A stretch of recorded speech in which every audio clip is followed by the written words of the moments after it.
What's going on, everyone? You're watching Vision Paradox TV, the place to learn social media marketing strategies that we're implementing with our clients, so that way you guys can start building your own personal brand, your coffee mug company, your sign company, your whatever company, whatever you're doing on social media. We are sharing with you guys strategies that have worked with our clients, and the intent is to help you guys start building your own online presence. Let's get on to today's lesson.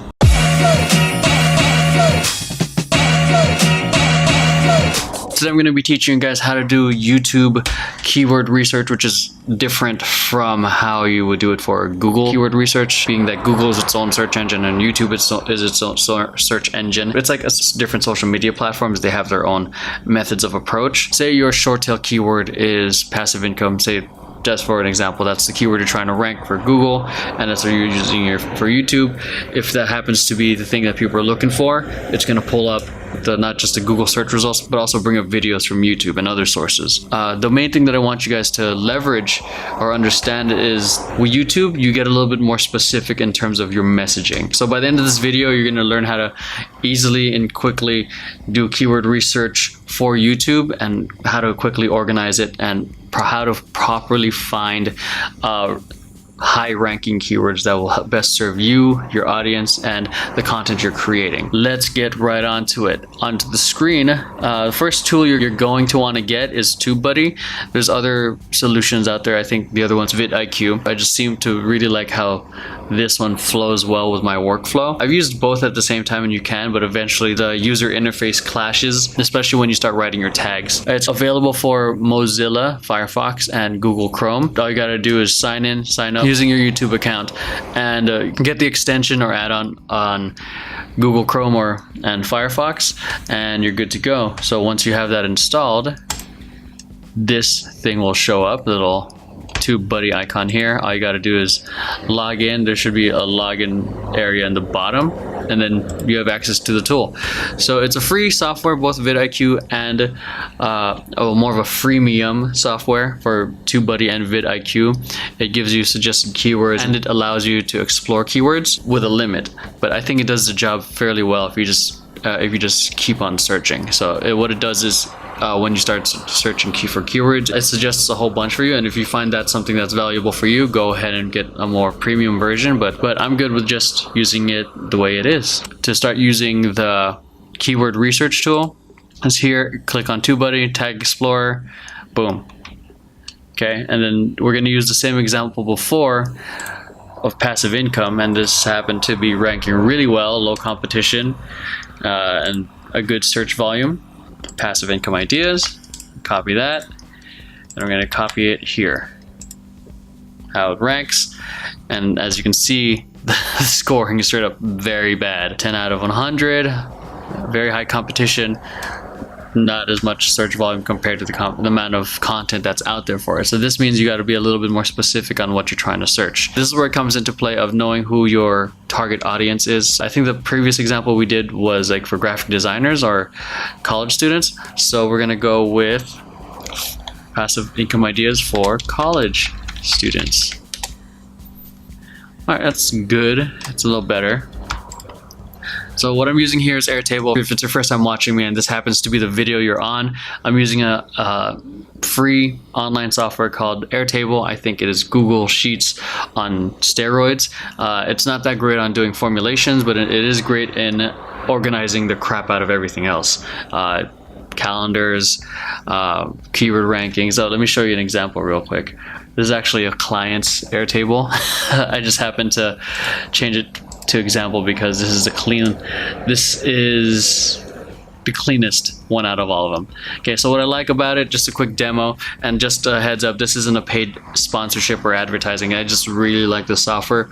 Me and the social media managers, this is what we use to organize the content that we're going to be posting for clients to review prior to scheduling it out. And it can be done in real time. Here I can sort it by keywords, by alphabetical or not. I think I reversed it. But organizing it by ranking obviously is going to be a lot more valuable. And if you have certain topics that you want to group together, say this one happens to be talking about lighting and photography, lighting and film. This one's just about video. Okay, I can group that. I think I should have switched that to film, but either way, boom. Anything that's not in a topic obviously is empty, but here it says lighting photography about video or videography, lighting techniques for film. So this helps organize the crap out of everything, which you're going to see once we get a little bit more keywords. So back to the example. Sorry for the little side note there, but hopefully that convinces you to use Airtable in organizing everything. And it's also great for like storyboarding, which is a friend of mine who does videography. He's been using it for storyboards now. So good. So what I'm doing is organizing it. So I get the keyword, the ranking, the note, which is pretty much good. And I get the overall here because sometimes I want to make sure that I just write it as a side note, like, okay, it's good, but like, what does it really mean? So that's just like mainly for me. So I get into the topics. Like, you don't have to necessarily have the overall part, but I do it for myself. Passive income, student. Boom. Okay.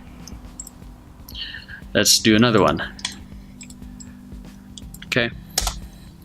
Let's actually backtrack real quick. So notice before your core keyword, short tail keyword, however you guys call it, how this ranked bad. You're gonna have some suggestions here of other things to look for, so you can start generating ideas of how to approach it. But keep in mind, not everything is going to rank well just because it's suggested. Okay, and then see there are different results based off right here what people on Google are looking for and what people in YouTube are looking for. So apparently this works out together. Then if that works, let's find out. Dang, I see you.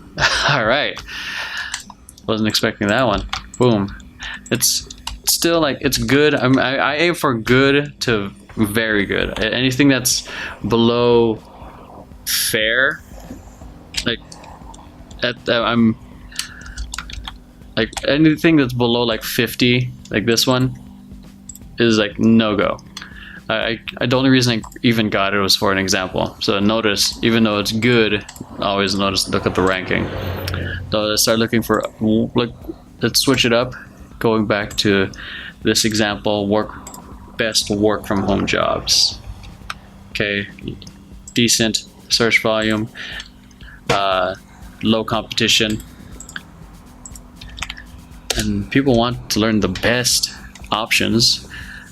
Poor. All right, let's do it for another one. For college students. Fair. Ooh, we're not even considering that. All right, now I'm gonna go with the graphic designers. I'm gonna go graphic design students. Let's see if that's possible.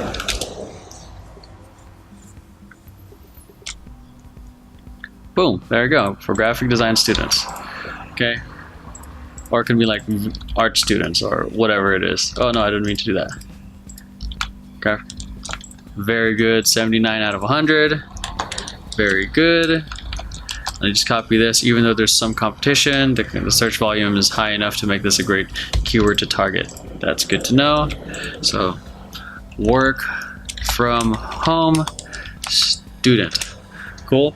So I think you're getting the idea. Get TubeBuddy, log into everything, start using the Tag Explorer, experiment with the keywords that you initially researched, and update it, or more so upgrade it so it's more specific to your target audience. Again, knowing who you're talking to on the other side of the screen that's receiving your information is going to be insanely important.